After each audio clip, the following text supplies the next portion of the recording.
Hey, Show High School, it's Mr. Monette here. I'm here with Mr. Marchant, and we just want to take a quick minute to kind of talk to you guys about something that kind of came across our desk, and the Sholo Police Department has given us an opportunity to educate before they take matters into their own hands. And so Mr. Marchant's going to kind of talk about what we've been hearing, what's been going on in the community, and what needs to stop. So.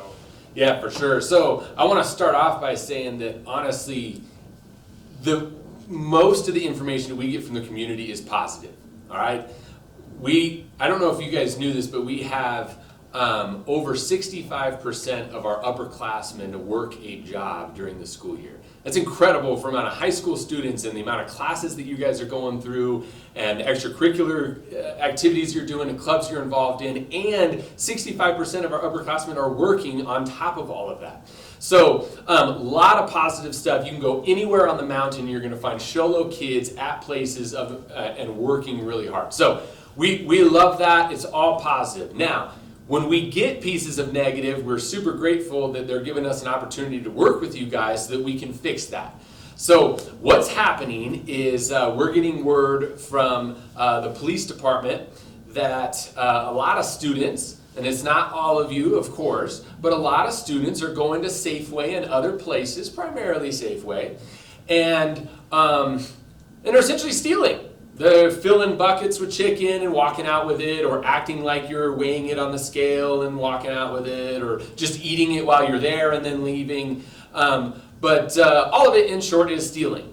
And they know who you are. They've been watching. They got it on cameras. They got all the things. But they don't want to pursue all these criminal charges for juvenile behavior that is essentially pretty dumb. So they wanted to give us an opportunity to work with you guys first and share this warning before they start arresting people and acting on it. So that's kind of the situation at hand, and ultimately we would hope that as Sholo Cougars, that you would be representing our community well, our school colors, our school, what we're all about, that you would be representing us well, and that you would be pushing that positive light that people already have of our students in the community instead of the negative one of stealing stuff. So, I mean, we could browbeat them to death for a long time on all the things. I'm gonna go talk to Officer Mickle out in his car, and he's gonna kind of go over the legal stuff and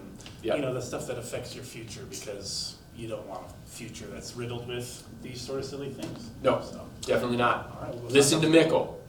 Hearing about what's been going on in town with these kids shoplifting during lunch. Have you been hearing anything about that in the police station? Or Yeah. Chuck Buffington, he's our civilian investigator. He's a detective for Glendale for like a super long time. He does a lot of like different things with the community analytics, reaches out to like, different people, that kind of stuff. And he had been hearing mostly about the Safeway stuff. And there's actually been kids, they were stealing chicken for a while, like buckets of chicken. Got to the point where they started putting senior patrol in there to keep an eye out. So interesting. So so a kid shoplifts, let's say they steal some chicken.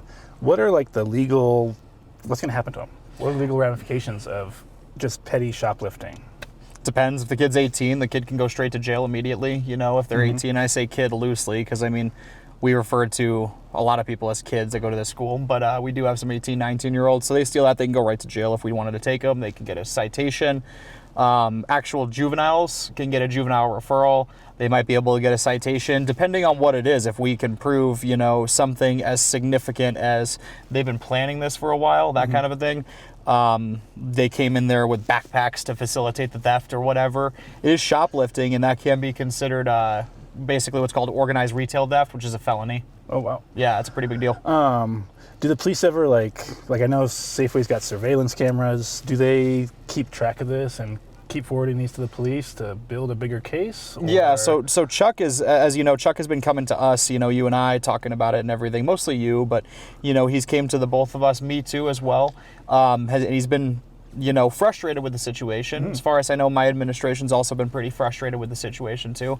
And I've been told that Safeway's been developing records to keep the footage on file of who's been stealing the chicken, for instance. There's been some soup issues too, and all sorts of other random stuff on those little like kiosks things that they have in there that's been missing. And they've been keeping records of who's been stealing what. And Safeway's actually been super lenient with our kiddos because, of course, a lot of the, the community is very vested in Show Low High School. So they don't want to, bury them until they have to. But right now they have record. Okay. And they probably have like external video cameras that can pick up license plates and Yeah. to help identify some of who these Yeah, people are. as far as I know, they do. They have that there. And then we also have our senior patrol who's been keeping record of it. Because although they can't necessarily arrest somebody, they can go ahead and they can, keep a record down, write a license plate down, give it to our dispatch, whatever. Okay. One more question. Like, okay, all this is happening. It's not good. Obviously, police getting involved. Can a police record like this, will that affect someone's future? Yeah, so it depends on what the again, the age. Again, if you're 18, obviously it just goes on your record, period. If you're a juvenile, they say that your juvenile record is sealed, but it's a fun fact because it's not really totally sealed. Like if you decide that you want to join the Air Force and become an officer and you need to fly a jet like an F-35 and you need a top secret clearance for that, military clearances, that kind of stuff.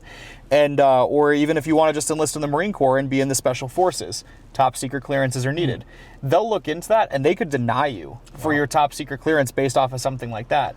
If you want to be a police officer or be a special agent in the FBI or Homeland Security, those federal agencies do require a secret clearance or a top secret clearance too, which could be an issue. And then if you want to be a cop, it's again stuff that you have to disclose because you do have a juvenile record. It's just not commonly referred back to on most background checks, but it still is there. Yeah. And if you want an important job, or something with government, anything like that, it could have a very widespread effect on your future. Okay.